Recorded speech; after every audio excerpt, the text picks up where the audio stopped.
Hello everyone and welcome to Journey with the Kellers. My name is Amanda Keller and today we are back in the Keller kitchen. So today we are going to be making something from the Seriously Good Chili Cookbook. Today's recipe is called JB's Deep Heat Sweet Feet Chili. And I am actually making this one because this one actually says that you can use venison in it, and we have some leftover deer meat in our refrigerator that I'm trying to go through and get rid of before it goes bad. So here we go. So basically the first thing that you are going to do for this is you are going to fry up a ½ pound of bacon. Then let it cool enough to let it so that you can handle it. You want it nice and crispy, and then you're just going to cut it up into little chunks of bacon, okay? And you're going to set that aside. Then the next thing that you are going to do, and while you're frying up your bacon, you can go ahead and dice up 1 yellow onion, dice 1 green pepper. You need to seed a habanero pepper, so I just cut mine in half and took the seeds out of it. And then you need to mince 3 garlic cloves, so I have all that here on the tray ready to go.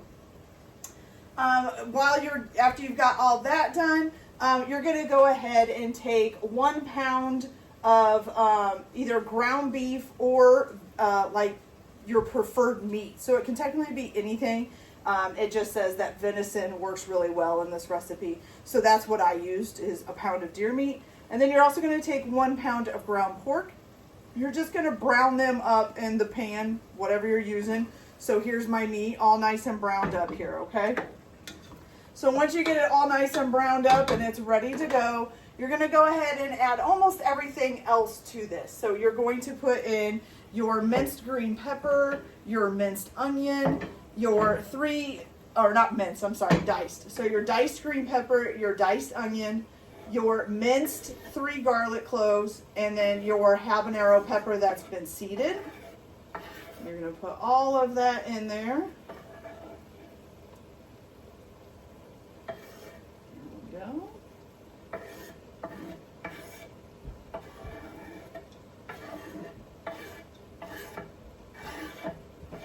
we go. Okay. And then you're also going to add to this, 1 tablespoon of cumin, which actually that's probably about this whole thing because I'm almost out here to put that on my grocery list. Look at that, just about the exact right amount. All right. Okay, so 1 tablespoon of cumin. Then you need 1½ tablespoons of crushed red pepper. Is it tablespoons? Yes. Oh no, wait a minute. I'm sorry, ½ tablespoon. I was going to say that sounds like a lot. So just ½ tablespoon, not 1½.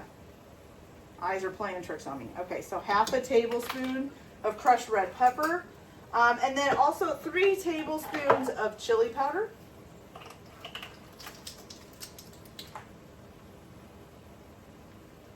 So we have 1,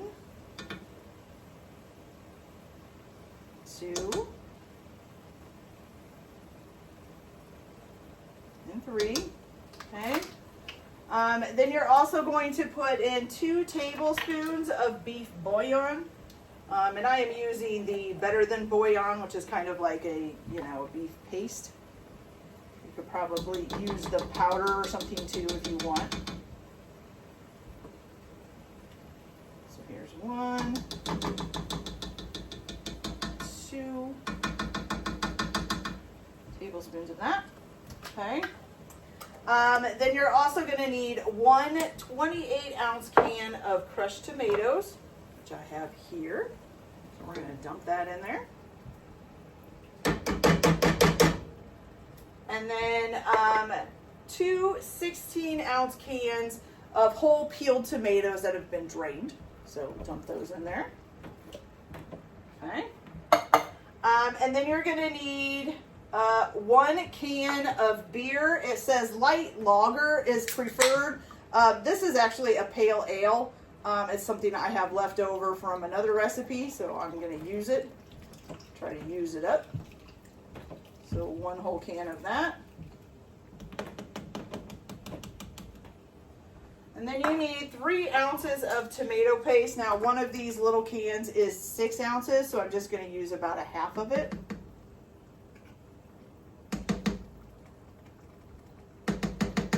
There, looks good. Okay. Then you're also going to put in 2 cups of water. Okay. Put that in there. Okay. So you're just going to mix this all together. And then what you're going to do is you are going to bring this, let's see, you're going to reduce the heat. Basically, you're going to bring it up to a boil, then reduce the heat down to low, and you're going to let it simmer uncovered for about 45 to 60 minutes, okay? Right now, this is looking pretty good.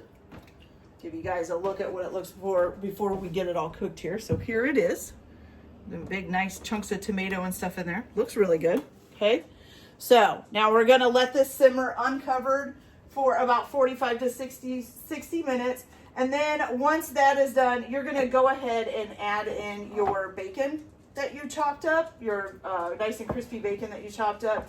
And then you're going to cook it an additional 15 minutes, okay? Simmer it for an additional 15 minutes, okay? Then once that is done, I will come back and we'll see how it turned out, and we'll try it and see how it tastes. So I'll be back in just a little bit, you guys.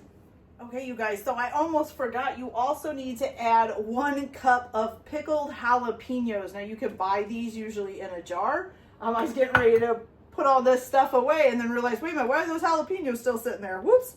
So add those in as well, okay? So now we're going to let it cook for 45 to 60 minutes, and it'll be all ready. Be back. Oh, well, then add the bacon. Cook it for 15 more minutes. Then it'll be ready. So I'll be back in a little bit. Okay, you guys. So this is all done. We got our bacon added in, all of that stuff. So this is how it looks once it's all done. Looks pretty good, actually. Okay. So now let's go ahead and give it a try and see how it tastes. It's very hot because I just shut it off.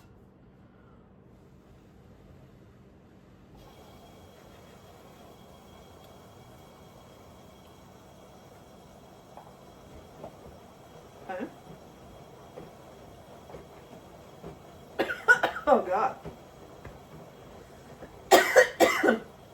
Okay, it's one of those things, again, I don't know if it's just the way that my mouth does it, or if that's how a lot of hot things are, because I don't really eat a lot of hot stuff, but like when it's on my tongue, it's fine. Like I can eat it, taste it, it doesn't taste super hot, but when it goes down my throat, it's almost like I can feel the chili powder going down my throat. It makes it really tingly and then irritates my throat. So, but I am also not somebody who eats things that are hot. Not really. On occasion, I will eat something that's mildly hot. And it's not like hot, like it's not like burning my mouth. It's just my throat. So it could be a me thing. It may not be actually very hot at all. It is good though. I mean, I really like it. So I have to just suffer through kind of the burning throat in order to eat it. So, you know. Yeah, it's just my throat. When it's in my mouth and I'm chewing it, perfectly fine. But again, when it hits my throat, it really irritates it. So that could be just me. But other than that, it's really good. So it tastes like, even though we use deer meat, I don't taste, you know, deer meat can taste really gamey if it's not cooked well enough or not used the right spices. I don't taste that gaminess at all. It actually kind of tastes like I just used ground beef when I did it. So, you know, it's actually really good. It's a pretty good chili. Just irritates my throat a little bit when I'm swallowing. So, all right, you guys. So that's it for this video. I hope you liked it. Like and subscribe if you like, or don't if you don't. Everyone have a good day. Enjoy your cooking. Keep your kitchen messy, and we'll see you later. Bye.